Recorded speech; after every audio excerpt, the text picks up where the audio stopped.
പാർവതിക്ക് നൊന്താ വിശാല് ചോദിക്കാൻ വരും. പ്രഭാവതി ഒരുങ്ങിയിരുന്നു. ബ്രോയോട് പറയാനുള്ള പുതിയ കള്ളം ഇപ്പോഴേ മനസ്സിൽ റെഡിയാക്കി വെച്ചോ. പക്ഷേ വർക്കൗട്ട് ആവുമെന്ന് തോന്നുന്നില്ല. ബ്രോ വരുമ്പോ പാർവതി കൂടെ ഉണ്ടാവും, അതുറപ്പാ. ഇവിടെ ഒരു പൊളിച്ചെഴുത്ത് നടക്കും. ജാസ്മിൻ, നീ ഒന്ന് കരുതിയിരിക്കുന്നത് നല്ലതാ. വാ ചെറിയമ്മ, വാ.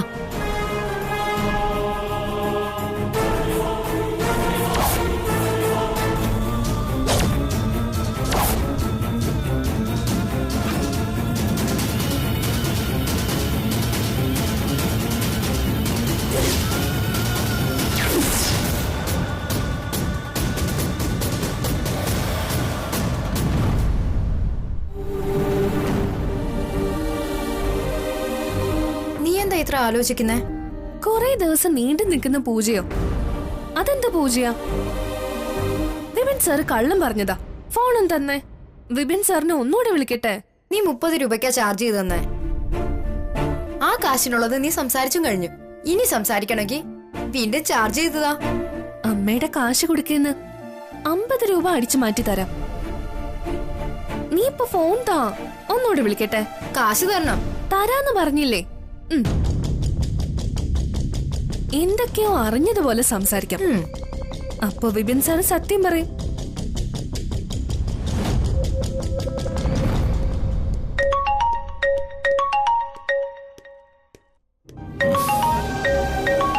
അവള് തന്നെയാണല്ലോ.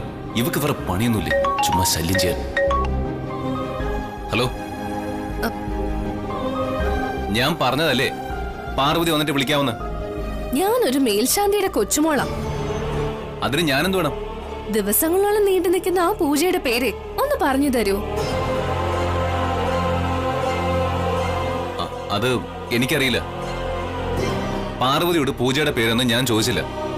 പൂജയുടെ പേരറിയില്ലെങ്കിൽ വേണ്ട. ആ പൂജ നടക്കുന്ന ക്ഷേത്രത്തിന്റെ പേരൊന്ന് പറഞ്ഞതാ. പണിപ്പാളി. ആ ക്ഷേത്രത്തിന്റെ പേരറിയാൻ മുത്തശ്ശൻ വിശാലേട്ടനെ ഫോൺ വിളിച്ചു.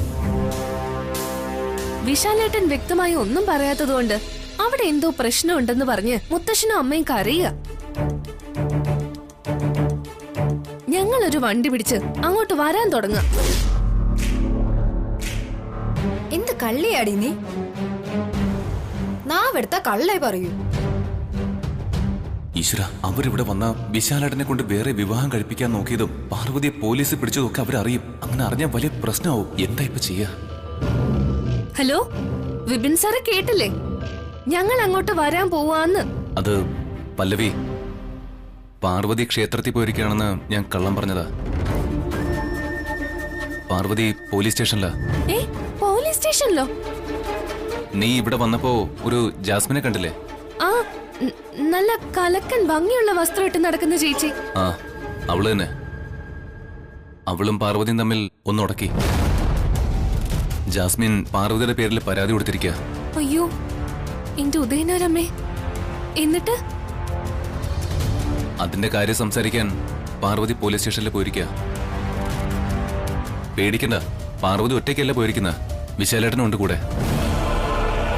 പിന്നെ നീ ഇത് മുത്തച്ഛനോടും അമ്മയോടൊന്നും പറയണ്ട. അവര് വെറുതെ പേടിക്കും.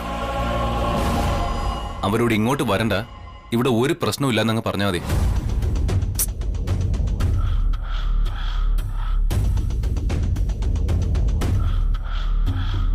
എന്താടി പോലീസും പട്ടാളം എന്നൊക്കെ പറയുന്നത് കേട്ടു? എല്ലാം പറയാം. നീ മാല കെട്ടി തീരുമ്പോഴേക്കും ഞാനൊന്ന് വീട്ടിൽ പോയിട്ട് വരാം.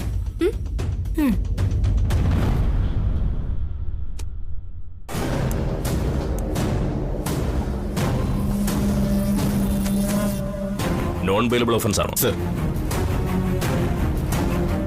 കൊണ്ടുപോയി കോടതിയിൽ ഹാജരാക്കുക. ശരി സർ.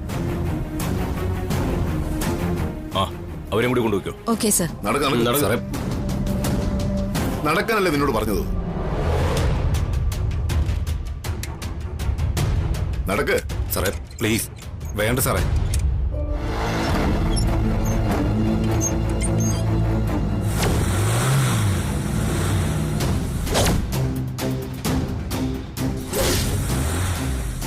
എനിക്കൊരു തെറ്റ് പറ്റിപ്പോയതാ സാറേ. ഇനി ആവർത്തിക്കില്ല സാറേ, പ്ലീസ്.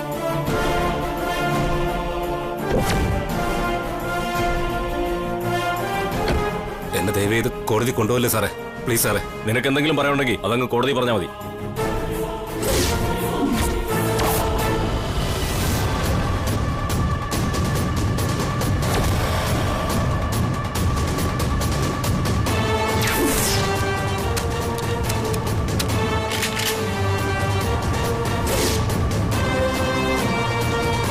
അടുക്കരുത്, ആരും അടുക്കരുത്.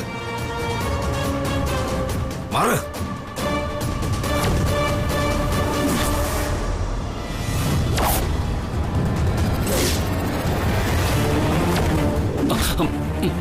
അയ്യോ വിശാൽ സർ.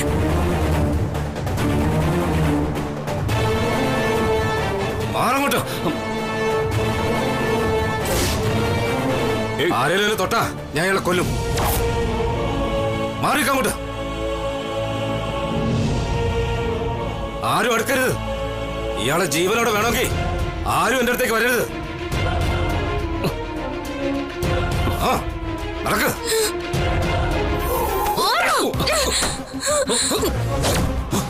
അയ്യോ വിശാൽ സർ.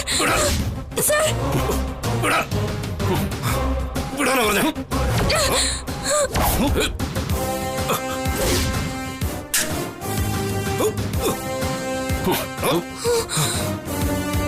അടങ്ങി നിൽക്കണം.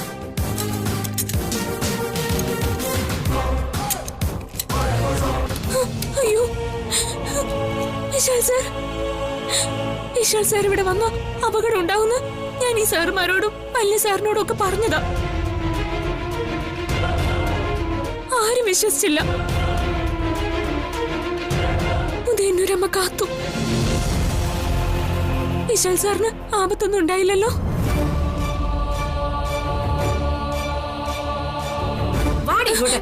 വേണ്ട, ഇവനെ ഒറ്റയ്ക്ക് കൊണ്ടുപോയാൽ മതി, വിത്ത് സ്ട്രോങ് എസ്കോർട്ട്. വിശാൽ സാർ.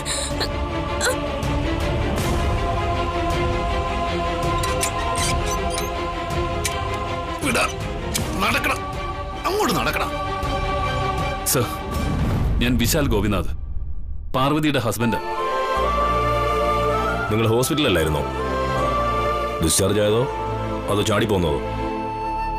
ഒരു തെറ്റും ചെയ്യാത്ത ഭാര്യയെ പോലീസ് അറസ്റ്റ് ചെയ്തുകൊണ്ട് പോയി എന്നറിഞ്ഞാൽ ഏതെങ്കിലും ഭർത്താവിന് സ്വന്തം കാര്യം നോക്കി ഹോസ്പിറ്റലിൽ കിടക്കാൻ കഴിയുമോ സർ?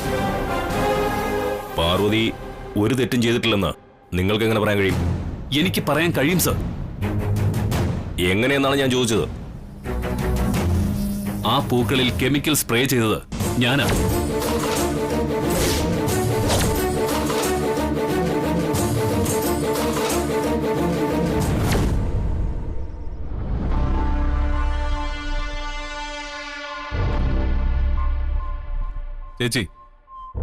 ചേച്ചി എന്തറിഞ്ഞിട്ടായി പറയുന്നേ? പാർവതിയെ പോലീസ് കൊണ്ടുപോയ കാര്യം ഗാർഗി ഓർക്കാതെ പറഞ്ഞതാണെന്നോ? ഒന്നുമല്ല, ആ കാര്യം വിശാലിനെ അറിയിക്കാൻ വേണ്ടി അവള് മനഃപൂർവ്വം പറഞ്ഞ ഇതല്ല. വിശാലിന്റെ ജീവിതം പോയാലും കുഴപ്പമില്ല, പാർവതി രക്ഷപ്പെടണം, അതാ അവളുടെ നിലപാട്. അത് സമ്മതിച്ചു കൊടുക്കരുത്.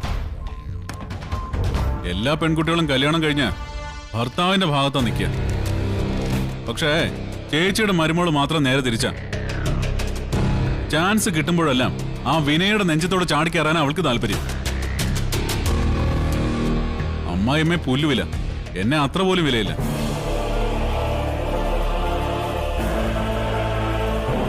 എല്ലാവരെയും എതിർത്തുകൊണ്ട് ആ അടുക്കളക്കാരിയെ സപ്പോർട്ട് ചെയ്യുമ്പോ അവക്ക് എന്ത് സന്തോഷം കിട്ടുന്നതെന്ന് എനിക്ക് മനസ്സിലാവുന്നില്ല. ഓ എന്റെ അങ്കിളെ, അതാലോചിച്ച് തല ചൂടാക്കൊന്നും വേണ്ട. എന്റെ ഭർത്താവിനെ അമ്മായിയമ്മയെ എതിർക്കുമ്പോ സത്യം പറഞ്ഞ എനിക്ക് ഒരു സന്തോഷവും കിട്ടുന്നില്ല. എതിർക്കേണ്ടി വന്നതില് നല്ല മനപ്രയാസം ഉണ്ട് താനും.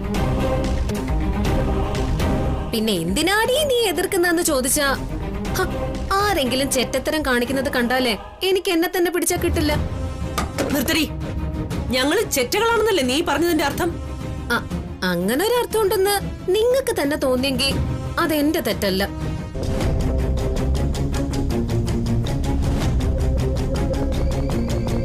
പണവും പഠിപ്പും ഇല്ലാത്തതിന്റെ പേരില് ഈ കുടുംബത്തെ മരുമകളായി കയറി വന്ന ഒരു പെൺകുട്ടിയെ വളഞ്ഞിട്ട് ആക്രമിക്കുക, അടുക്കള പദവി അടിച്ചേൽപ്പിക്കുക, അടിമപ്പണി ചെയ്യിക്കുക, അവളുടെ താലി വലിച്ചു പൊട്ടിച്ച് അവളുടെ ഭർത്താവിനെ കൊണ്ട് തന്നെ മറ്റൊരു വിവാഹം കഴിപ്പിക്കാൻ ശ്രമിക്കുക.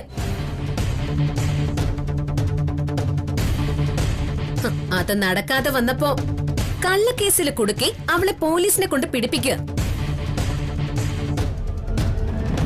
ഞാൻ പറഞ്ഞ ഈ വിശേഷണം അമ്മയ്ക്കോ അങ്കിളിനും ചേരുമെങ്കിൽ നേരത്തെ ഞാൻ പറഞ്ഞതിന്റെ അങ്ങനൊരർത്ഥവും ഉണ്ടാവാം.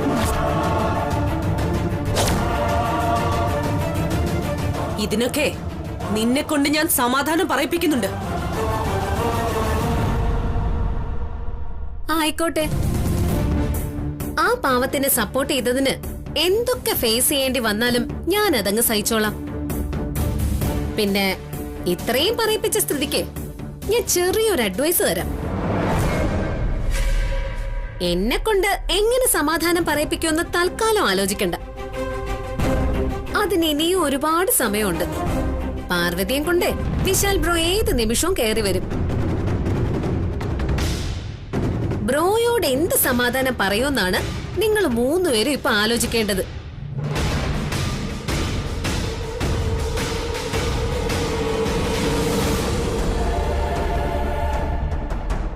ജീവൻ വേണമെങ്കിലേ അവര് വരുന്നതിന് മുമ്പ് ഇവിടുന്ന് മുങ്ങിക്കും. എന്നിട്ട് ഏതെങ്കിലും വാടക കൊലയാളിയോ പോക്കറ്റടിക്കാരനെയോ കണ്ടുപിടിച്ച് കല്യാണം കഴിക്ക്. നിന്റെ ഒരു സ്റ്റാൻഡേർഡിന് അങ്ങനെയുള്ളവരെയൊക്കെ കിട്ടും. അതെ, ആര് കെട്ടണമെന്നൊക്കെ ഞാൻ തീരുമാനിച്ചോളാം. നിന്റെ ഉപദേശമൊന്നും വേണ്ട കേട്ടോ. ഓ ഇടി വിവരം കെട്ടവളെ, നീ ആഗ്രഹിക്കുന്ന പോലെ ഒരാളെ നിനക്ക് കിട്ടില്ലെന്നാ ഞാൻ പറഞ്ഞതിന്റെ അർത്ഥം. പുളിങ്കൊമ്പില് പിടിക്കാനേ ആഗ്രഹം മാത്രം പോരാ, യോഗ്യതയും കൂടി വേണം. കുറഞ്ഞ പക്ഷം മനസ്സെങ്കിലും നന്നായിരിക്കണം. എടി, വിശാല് പാർവതിയും കൊണ്ട് തിരിച്ചു വരുമെന്ന് കരുതിയിട്ടല്ലേ നീ ഈ പറയുന്നതൊക്കെ? ഷോപ്പിങ്ങിന് പോയ ഭാര്യയെ പിക്ക് ചെയ്യാനല്ല വിശാല് പോയത്. ഓ, കൊലപാതക ശ്രമത്തിനെ പോലീസ് തെളിവ് സഹിതം അറസ്റ്റ് ചെയ്ത ക്രിമിനലിനെ കൂട്ടിക്കൊണ്ടുവരാനാ. ആ കാഴ്ച കാണാനാണ് നീ കാത്തിരിക്കുന്നതെങ്കിലേ ഒരു 5-6 വർഷം ദാ ആ ഗേറ്റിലേക്ക് നീ നോക്കിയിരിക്കേണ്ടി വരും. കുറഞ്ഞത് 6 വർഷമെങ്കിലും ജയിലിൽ കിടക്കാതെ ഇനി അവള് പുറത്തിറങ്ങില്ല. അത് നിന്റെ ആഗ്രഹം.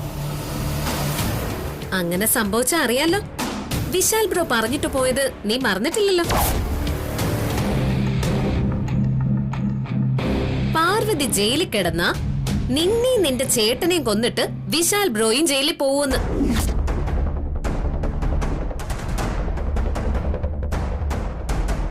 അമ്മയെന്ന് വിളിച്ചു പോയതുകൊണ്ട് എന്റെ അമ്മായിയമ്മയെ വിശാൽ ബ്രോ ഒന്നും ചെയ്യില്ല. മുഖത്ത് നോക്കി നല്ല 4 ഡയലോഗ് പറയത്തേ ഉള്ളൂ.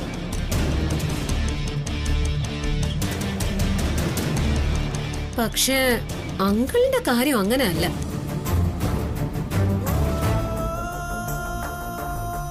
ബ്രോ കൊല്ലില്ലായിരിക്കും, പക്ഷെ ചാവിട്ടി കൂട്ടും. ഇഞ്ച ചതയ്ക്കുന്നത് പോലെ ചതച്ചരയ്ക്കും. അയ്യോ, എനിക്ക് പേടിയാവുന്നു. എന്നെ ഒന്നും ചെയ്യല്ലെന്ന് പറയേച്ചി. എന്റെ കൈയും കാലും ഒക്കെ വിറയ്ക്കുന്നു. ഒന്ന് പോടി അവിടുന്ന്. അങ്ങനെ വഴി നടിയരുന്ന് വാങ്ങുന്നവനല്ല ഈ പ്രതാപൻ. എനിക്ക് കൊടുത്താ ശീലം. കണ്ടാൽ അറിയാത്തവനെ കൊണ്ടാലേ അറിയൂ. മാറിക്ക് മാറിക്ക്. എടി എടി എടി,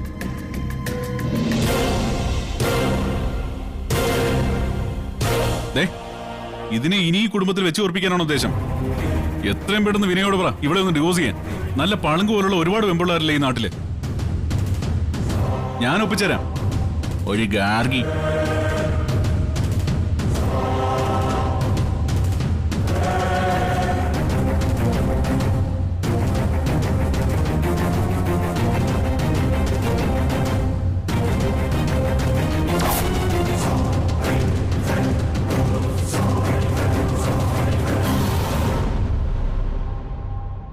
സാറ് പറഞ്ഞത് ശരിയാ. സാക്ഷിമൊഴികൾ ഇവൾക്കെതിരാ. പൂക്കളിൽ കെമിക്കൽ സ്പ്രേ ചെയ്തത് പാർവതി. എന്നിട്ട് അത് ടെസ്റ്റ് ചെയ്യാൻ ഒരു സർക്കിൾ ഇൻസ്പെക്ടറിന്റെ കയ്യിൽ ഏൽപ്പിച്ചതും പാർവതി. ആ മൊഴികളുടെ മാത്രം ബലത്തിൽ ഇവളെ അറസ്റ്റ് ചെയ്ത സാറിനോട് ഒരു കാര്യം ഞാൻ ചോദിക്കട്ടെ. നിങ്ങളുടെ ചോദ്യങ്ങൾക്ക് മറുപടി പറയലല്ല എന്റെ ജോലി. എന്റെ ബോധ്യത്തിന്റെ അടിസ്ഥാനത്തിലാ ഞാൻ പ്രതിയെ അറസ്റ്റ് ചെയ്തത്. ഇവൾ നിരപരാധിയാണെങ്കിൽ നിങ്ങളത് കോടതി പോയി തെളിയിക്കേ. ഇവൾ എന്തിന് കോടതി കാരണം സർ? ഞാൻ പറയുന്നു, ആ പൂക്കളിൽ കെമിക്കൽ സ്പ്രേ ചെയ്തത് ഞാനാണെന്ന്. ഞാനാണ് പ്രതി. ഞാൻ കുറ്റം സമ്മതിക്കുകയും ചെയ്തു. പാർവതി ഇറക്കി വിട്ടിട്ട് ഈ സെല്ലില് എന്നെ അകത്താക്ക്. അയ്യോ വിശാൽ സർ, വിശാൽ സർ എന്തൊക്കെയാ പറയുന്നേ? പാർവതിയുടെ നെറ്റിയില് കുറ്റവാളി എന്ന ലേബൽ ഒട്ടിക്കണമെങ്കിൽ വിശാല് മരിക്കണം. സാറ് എന്നെ അറസ്റ്റ് ചെയ്ത് പാർവതിയെ വിട്ടയച്ചില്ലെങ്കിൽ സാറിന്റെ മുകളിലും പോലീസ് ഉണ്ടല്ലോ. ഇവളെ രക്ഷിക്കാൻ വേണ്ടി ഞാൻ ഏതറ്റം വരെയും പോവും. ഇല്ല, നിങ്ങൾ ജയിക്കില്ല. നിങ്ങളെ അപകടപ്പെടുത്താൻ വേണ്ടിയാണ് കെമിക്കൽ സ്പ്രേ ചെയ്ത പൂക്കൾ പ്രതി പതിവായി നിങ്ങളുടെ റൂമിൽ കൊണ്ടുവച്ചിരിക്കുന്നത്. അതിന് തെളിവുകളുണ്ട്. നിങ്ങളുടെ വീട്ടിലെ സെർവൻസ് അടക്കം സാക്ഷികളാണ്. എന്റെ സെർവന്റ് അല്ലേ സർ? അവരെ കൊണ്ട് മാറ്റി പറയിപ്പിക്കാൻ എനിക്ക് കഴിയില്ല. എന്നാലും നിങ്ങൾ ജയിക്കില്ല. നിങ്ങളുടെ ജീവൻ എടുക്കുന്ന പൂക്കൾ നിങ്ങൾ തന്നെ എന്തിന് നിങ്ങളുടെ റൂമിൽ കൊണ്ടുവച്ചു എന്നൊരു ചോദ്യം ഉണ്ടാകും. അതിന് മറുപടി തരാൻ കഴിയില്ല നിങ്ങൾക്ക്. കഴിയും സർ. സൂയിസൈഡ് ചെയ്യാനെന്നേ ഞാൻ മറുപടി പറയും. വിശാൽ, ഈ സൂയിസൈഡ് ചെയ്യാൻ ആരെങ്കിലും സ്ലോ പോയിസൺ ഉപയോഗിക്കോ എന്നൊരു ചോദ്യം ഉണ്ടാവും. വിഷം കഴിക്കാനും കെട്ടിത്തൂങ്ങാനും പുഴയെ ചാടാനും ഒക്കെ എനിക്ക് പേടിയായതുകൊണ്ടെന്ന് ഞാൻ മറുപടി പറഞ്ഞോളാം. എന്നെ കൊടുക്കാനുള്ള തെളിവുകളെ ഞാൻ തന്നെ ഉണ്ടാക്കും സർ. എന്റെ ആളുകൾ തന്നെ എനിക്കെതിരെ സാക്ഷി പറഞ്ഞോളൂ.